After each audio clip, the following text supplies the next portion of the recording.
What if the person you are falling for right now is not actually who you think they are, and the only way to find out the truth is to slow down long enough to notice what your emotions have been rushing you past? Sit with that question for a second, because by the end of this video, you are going to look at your own patterns, your own choices, and maybe even your own heart, completely differently. Here is something nobody tells you when you are young. You are taught how to read, how to add numbers, how to memorize dates from history class that you will never use again, but nobody ever sits you down and teaches you how to read a person. Nobody teaches you how to notice the difference between chemistry and compatibility, between infatuation and genuine connection, between a spark that will keep you warm for years and a spark that will burn your entire life down. So you learn it the hard way. You learn it by getting hurt. You learn it by giving your time, your energy, your attention, sometimes your savings, sometimes your self-respect, to someone who was never going to give it back in the same measure. And then you sit alone afterward, replaying the same question over and over. How did I not see this coming? The truth is, you probably did see it coming. Somewhere in the back of your mind, a small quiet voice noticed something early on, a tiny inconsistency, a strange comment, a pattern that repeated itself just a little too often to be coincidence. But you silenced that voice, because the excitement of being wanted, of being chosen, of finally not being alone, was louder. This video is not going to be one of those flashy compilations with fast cuts and dramatic music, trying to keep your attention for 6 seconds at a time. This is going to be just me, talking to you directly, the way a friend would talk to you late at night when the noise of the day has finally gone quiet. I want you to actually think while you listen, not just consume, because what I am about to share with you is not opinion dressed up as fact. It is drawn from decades of research in attachment psychology, behavioral science, and the study of how human beings bond, trust, and sometimes sabotage their own happiness without even realizing it. Before we go further, I need you to do something for me, and I promise, this is the last time I ask for anything other than your attention. If this channel is new to you, hit that subscribe button right now, because what we build here is not a random collection of videos. It is a long conversation about becoming a clearer, calmer, more self-aware version of yourself, one video at a time, and I do not want you to miss the next chapter of that conversation. Now let's get into it, because there is a question that sits underneath everything I am about to tell you, and it is this: why do so many capable, intelligent, hardworking men end up, over and over again, in relationships that drain them instead of relationships that build them up? It is not bad luck. It is not a broken dating pool. It is something much more specific, much more psychological, and once you understand it, you will never look at attraction the same way again. Most men make relationship decisions from the wrong starting point. They start from desire, from loneliness, from the ache of wanting to be touched, to be seen, to be chosen by someone. And desire is a terrible compass, because desire does not care about your long-term well-being. Desire only cares about right now. It is the same part of your brain that makes you order food at midnight, even though you know you will regret it in the morning. So when a man meets someone who is attractive, who gives him attention, who makes him feel wanted after a long stretch of feeling invisible, that ancient wiring lights up like a fireworks display, and suddenly his judgment, the part of him that should be observing calmly and asking real questions, gets completely overridden. This is where the idea of the calm, observant man comes in. Not cold, not detached, not someone who treats people like problems to be solved. I am talking about a man who has enough command over his own impulses that he can feel the excitement of a new connection without letting that excitement make his decisions for him. A man who understands that the beginning of a relationship is a period of information gathering, not a finish line to be crossed as fast as possible. This kind of self-control is not something you are born with. It is trained, slowly, the same way you train a muscle. And today, I want to give you the actual patterns to watch for, so that your training has direction instead of guesswork. Let's start with the first pattern, and it is one that hides in plain sight because our culture has almost normalized it. Watch closely for a constant, almost desperate need for external validation. I am not talking about someone who enjoys posting photos or sharing moments of their life online. That is completely normal and human. I am talking about something deeper, a bottomless need for approval that never seems satisfied no matter how much attention comes in. You will notice it in small ways at first. A comment about how many likes a post received. A subtle disappointment when a story does not get enough views. A constant checking, refreshing, comparing. And here is the part that most people miss completely. This is not vanity. Vanity is shallow, and it is easy to spot. What we are talking about here is much closer to a wound than to an ego trip. There is a reason this pattern exists, and it comes down to how the brain regulates a chemical called dopamine. Dopamine is often misunderstood as the pleasure chemical, but its real job is closer to motivation and anticipation. It is the chemical that makes you want something before you have it. When someone receives a notification, a like, a comment, a message from someone new, their brain gets a small hit of that anticipation chemical. And over time, if that source of validation becomes the primary way a person regulates their sense of worth, the brain starts to crave it more and more, the same way it craves any other stimulus that gets repeated too often. What this means for you, watching from the outside, is simple but important. If someone's mood, energy, and sense of self seem to rise and fall based on how much external attention they are receiving that day, that tells you something about where their emotional foundation currently sits. It tells you that a large portion of their identity has been outsourced to strangers on a screen, and eventually, if you enter a relationship with that person, some of that need for validation is going to be pointed at you.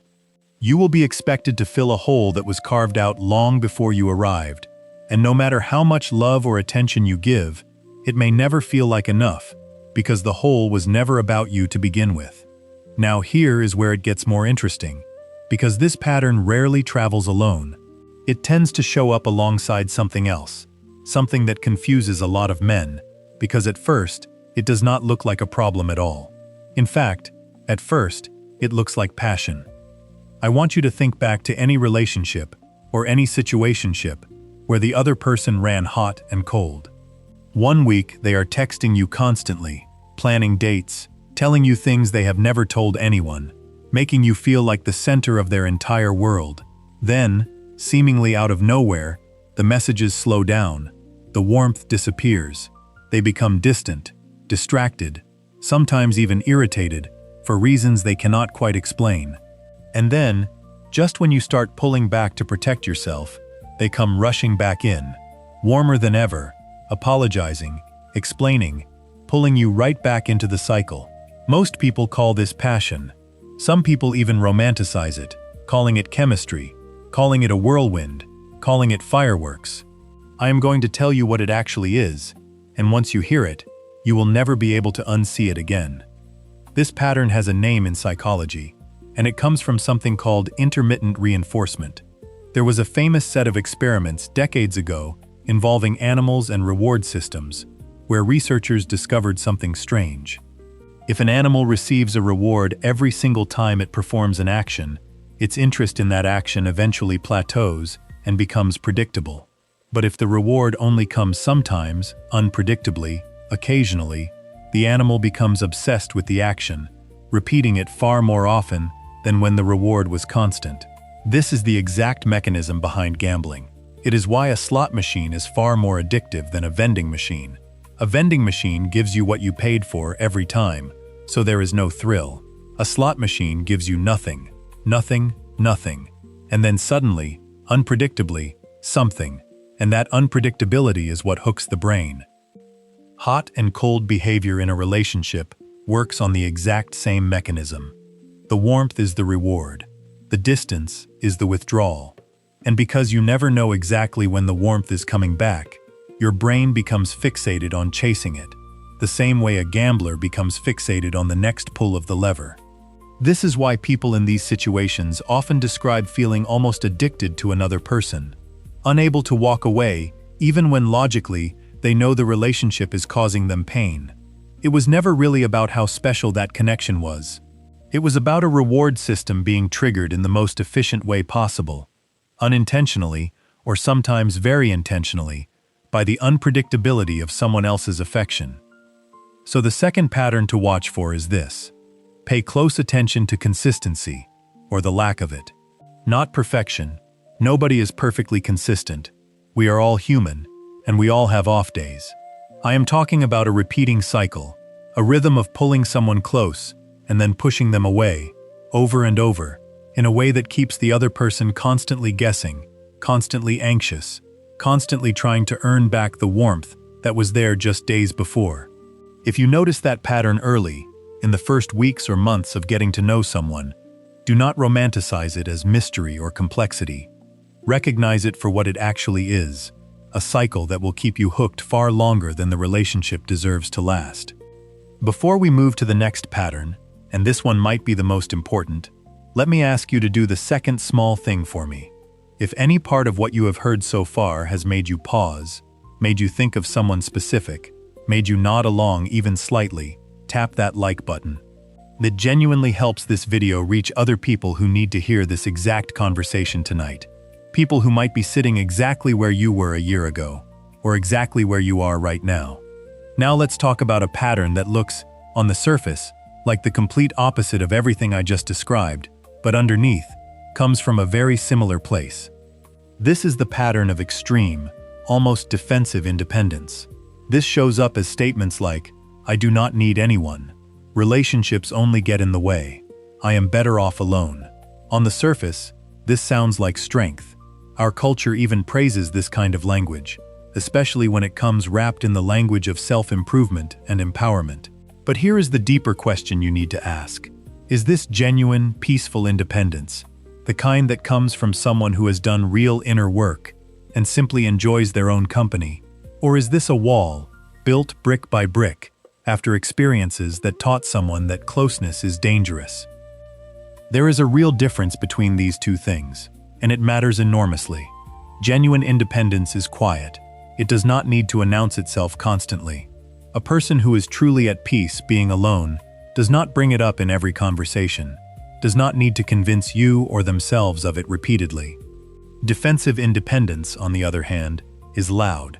It shows up unprompted, in conversations where it does not quite fit, almost like a shield being raised before anyone has even attempted an attack. This kind of independence often develops after painful experiences, after betrayal, after disappointment, after giving trust to someone who did not deserve it. And here is the part I really need you to hear, because it changes how you should respond to this pattern completely. If you meet someone who displays this kind of defensive independence, the worst possible thing you can do is see it as a challenge. Do not fall into the trap of thinking, "I will be the one who is different. I will be the one who finally proves that closeness is safe. I will be the one who breaks through the wall."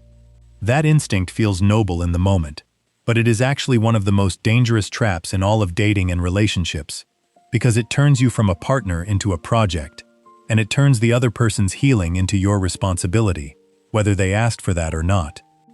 This connects directly to the fourth pattern, which is the presence of the unresolved past, showing up constantly in the present. Listen for how someone talks about previous relationships. A little bit of history is completely normal. We all have a past, and someone who is genuinely healed can talk about old relationships with a kind of calm, almost neutral tone, the way you might describe a chapter of a book you have already finished. But when someone cannot go more than a few conversations without bringing up an ex, without replaying old wounds, without describing every previous partner as cruel, broken, or impossible, that is worth paying close attention to. It does not necessarily mean anything terrible about their character.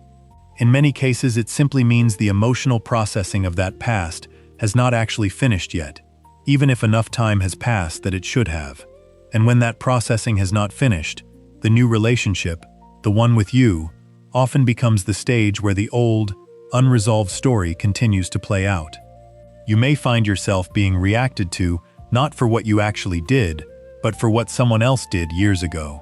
You may find trust withheld, not because you gave any reason for suspicion, but because trust was broken somewhere else, by someone else, a long time before you arrived.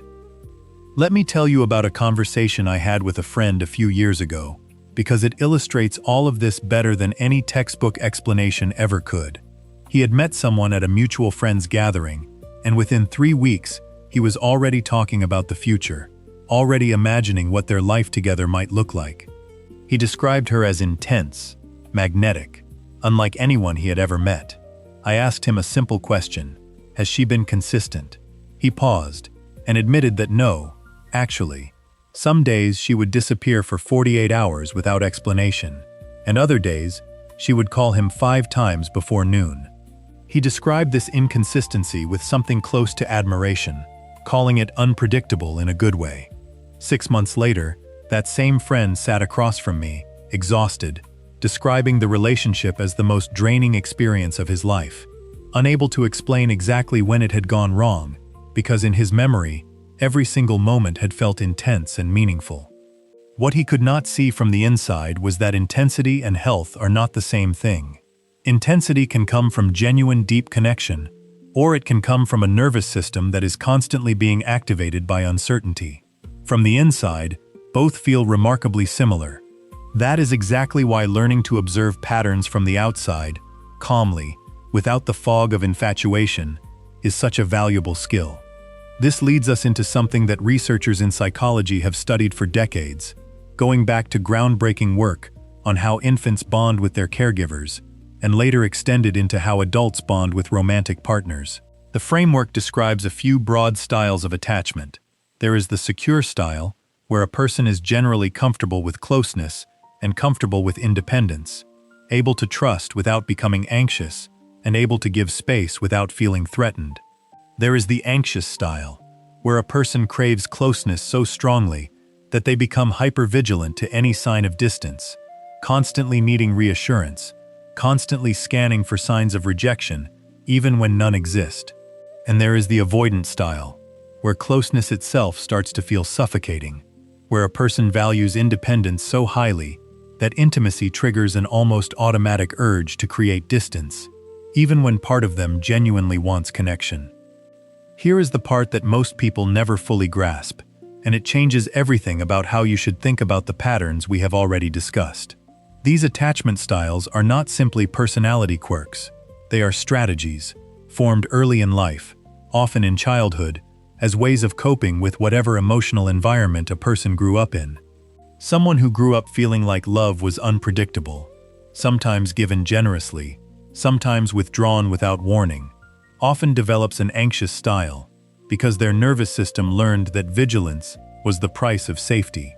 Someone who grew up feeling like emotional needs were dismissed or punished often develops an avoidant style because their nervous system learned that self-reliance was the only safe strategy.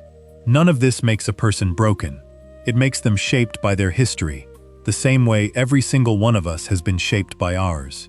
But shaped does not mean permanent, and understanding this is exactly what allows you to respond with wisdom instead of either blind compassion or cold judgment. When you understand attachment styles, the patterns we discussed earlier suddenly make far more sense.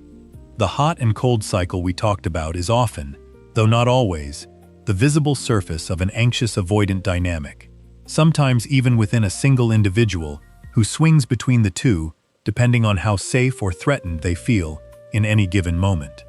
The desperate need for external validation often connects to an anxious style seeking constant reassurance that it has not been abandoned. The extreme defensive independence often connects to an avoidant style protecting itself from ever being vulnerable enough to be hurt again. None of these patterns exist in isolation. They are all branches of the same tree, and the roots of that tree were planted long before you ever entered the picture. This brings us to what I believe is the single most important idea in this entire video, the concept that ties every single pattern we have talked about together. It is this: you are not, and you were never meant to be, someone else's therapist. I want to be very careful with how I say this, because it can sound harsh if taken the wrong way, and that is not my intention at all. Everyone deserves compassion. Everyone deserves patience while they work through their own difficulties. But there is an enormous difference between being supportive of someone's growth and taking personal responsibility for someone's healing. The first is a normal, healthy part of any close relationship. The second is a role that will slowly consume you, piece by piece, until there is very little of your own identity left standing. Here is what actually happens when a man takes on the role of emotional rescuer in a relationship. At first, it feels meaningful. It feels like purpose. There is something deeply human about wanting to help someone who is hurting, wanting to be the calm in their storm, wanting to prove that you are different from whoever hurt them before. But healing is not something one person can hand to another person like a gift. Real healing requires the individual themselves to do the work, often with the help of actual professional support, real reflection, and real time.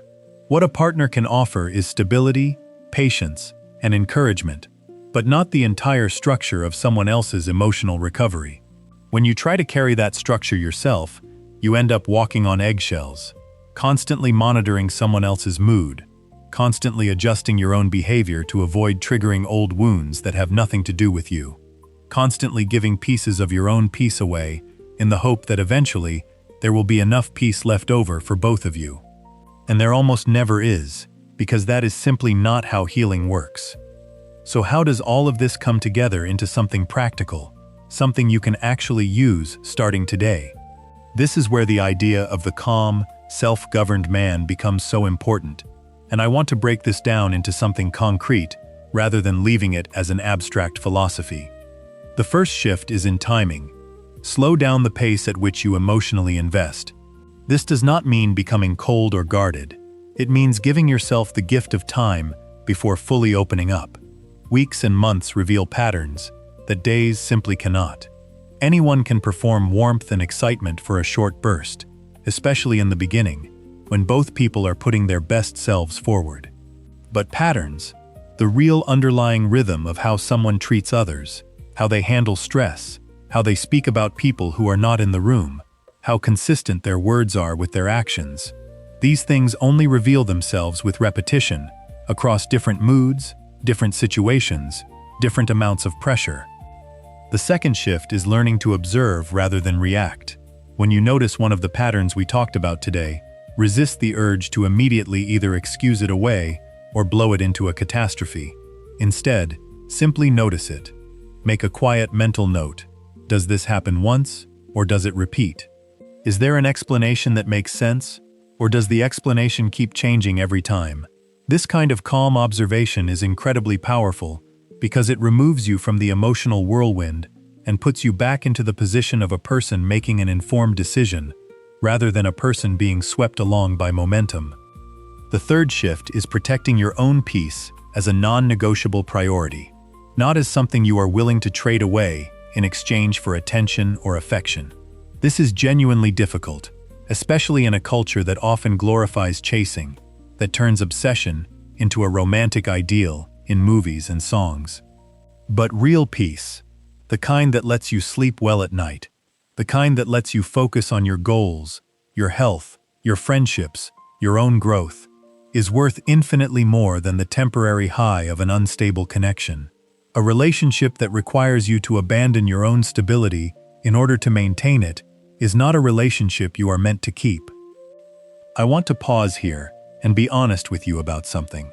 None of what I am describing today is about becoming suspicious of everyone you meet, or approaching every new connection like a detective looking for evidence of a crime. That would be its own kind of prison, and it would rob you of the genuine joy that comes from connecting with another person. The goal here is not paranoia. The goal is clarity. There is a version of you that can remain warm, open, and genuinely hopeful about love, while also being calm enough, patient enough, and self-respecting enough to notice when something does not add up. Those two things are not opposites. In fact, the calmer and more secure you become internally, the more naturally warm and generous you are able to be with others, because you are no longer giving from a place of fear or scarcity. There is one more layer to this that deserves real attention, because it explains why so many men, even after learning about these patterns intellectually, still struggle to apply them in the actual moment when it matters most. Knowledge and behavior are not the same thing. You can know, with complete intellectual clarity, that a hot and cold cycle is unhealthy, and still feel your chest tighten with longing the moment the warmth returns after a few cold days. This is not a failure of intelligence. It is simply how the nervous system works. The relief that floods through your body when someone finally texts back after days of silence is a real, physiological event, not something you can simply reason your way out of in the heat of the moment. This is exactly why the earlier idea of slowing down the timeline matters so much. It is far easier to make a clear-headed decision about someone in month 3, when you have accumulated real evidence of their patterns, than it is to make that same decision in the middle of an emotional wave in week 1, when your body is flooded with the exact chemicals designed to override caution. There is also a quieter, more personal side to all of this that I think deserves to be said plainly. Every single pattern we have discussed today can just as easily exist in you as it can in anyone you are evaluating. Self-awareness is not a one-way mirror. If you notice yourself constantly checking your phone for a reply, constantly needing reassurance that someone still wants you around, constantly building walls the moment things start to feel real, those are worth examining in yourself, with the exact same honesty you would apply to someone else. The goal was never to turn you into a flawless judge, sitting above everyone else, immune to the same forces you are learning to identify. The goal is for both people, you and whoever you eventually build something real with, to gradually become more secure, more consistent, and more honest, together, over time. Growth in relationships is rarely a solo project completed before you ever meet someone. More often, it is something two reasonably self-aware people build side by side, in real time, through the ordinary friction of actual life. So what does all of this look like in practice, on an average Tuesday? Not in some dramatic climactic moment, but in the quiet, unremarkable stretches of getting to know someone.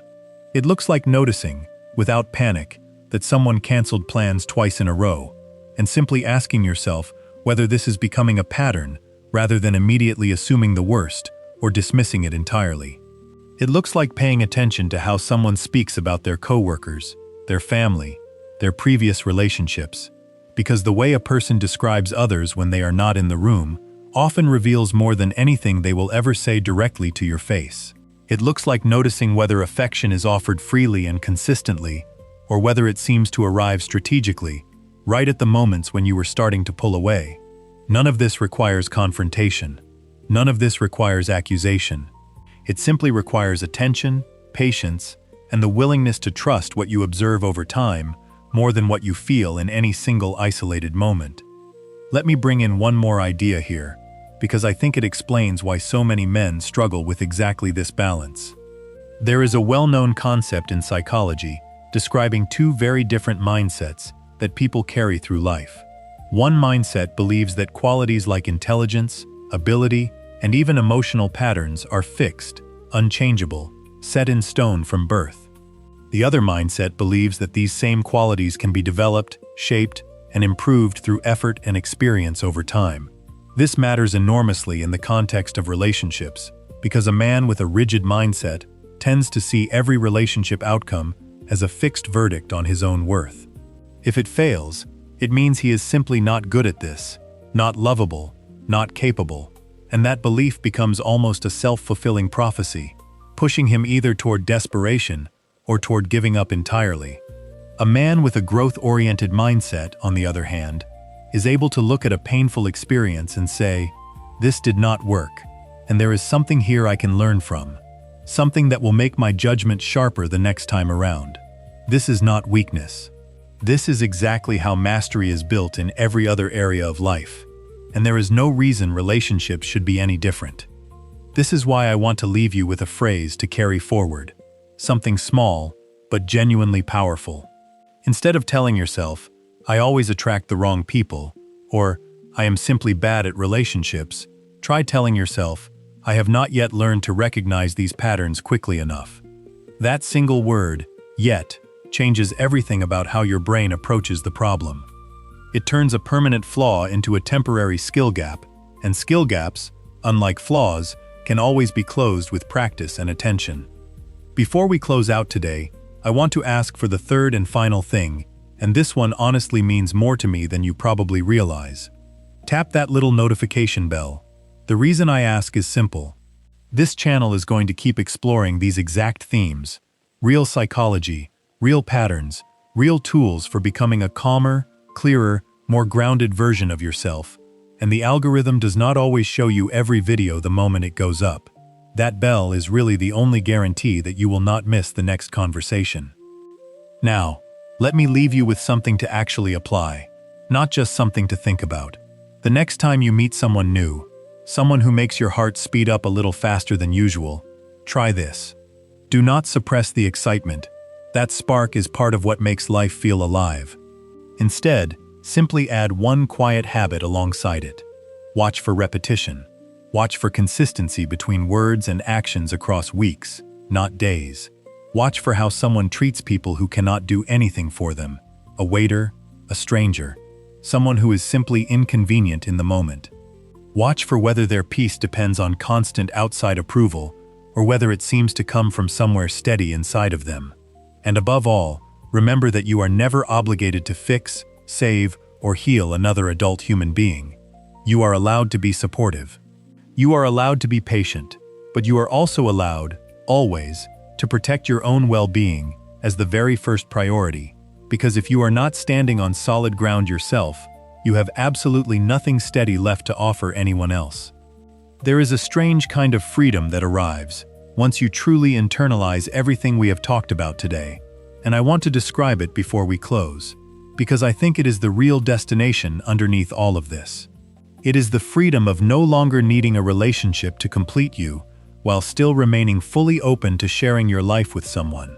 It is the freedom of being able to walk away from something painful without collapsing, because your sense of worth was never actually built on whether one specific person chose you.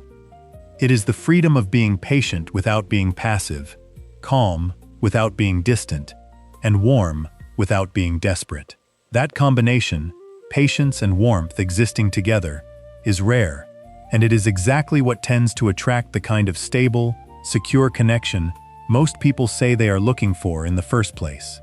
It is almost paradoxical, but it holds up again and again. The less you need someone to complete you, the more genuinely attractive and trustworthy you become to the right kind of person, and the less tolerance you have for the patterns that would have kept you anxious and exhausted in years past. I know this was a long conversation, longer than most videos you will find today, and there were no flashy transitions or dramatic music trying to hold your attention artificially. It was just an honest conversation about something that affects almost every single person watching this, whether they realize it in this exact moment or not. If you made it all the way to this point, genuinely, thank you, and I mean that. Leave a comment that simply says, "I agree," and I promise you, I will personally read it and respond to you myself. And if any part of this genuinely resonated with you, if something in here made you pause and think about your own life a little differently, subscribe so you can be part of this ongoing conversation, and leave a like if you enjoyed it. I will see you in the next one.